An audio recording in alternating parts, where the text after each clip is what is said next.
নতুন সরকারের বয়স এখনো ১৫ দিনও হয়নি, কিন্তু এর মধ্যেই দেশজুড়ে আলোচনায় রয়েছে বাংলাদেশ জাতীয়তাবাদী দল বিএনপি সরকারের কয়েকটি পদক্ষেপ।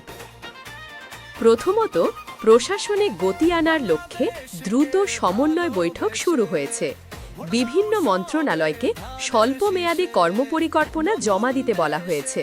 এতে বোঝা যাচ্ছে সরকার শুরুতেই কাজের গতি বাড়াতে চায়। দ্বিতীয়ত, আইন শৃঙ্খলা পরিস্থিতি স্থিতিশীল রাখতে মাঠ পর্যায়ে বিশেষ নির্দেশনা দেওয়া হয়েছে। সাধারণ মানুষের নিরাপত্তা নিশ্চিত করা সরকারের অগ্রাধিকার বলে জানানো হয়েছে। তৃতীয়ত, দ্রব্যমূল্য নিয়ন্ত্রণে বাজার তদারকি জোরদার করা হয়েছে। ব্যবসায়ী ও প্রশাসনের সঙ্গে বৈঠকের মাধ্যমে দ্রুত কার্যকর ব্যবস্থা নেওয়ার চেষ্টা চলছে। এছাড়া দুর্নীতিবিরোধী অবস্থান স্পষ্ট করে সরকার বলেছে, স্বচ্ছতা ও জবাবদিহিতা নিশ্চিত করাই তাদের মূল লক্ষ্য।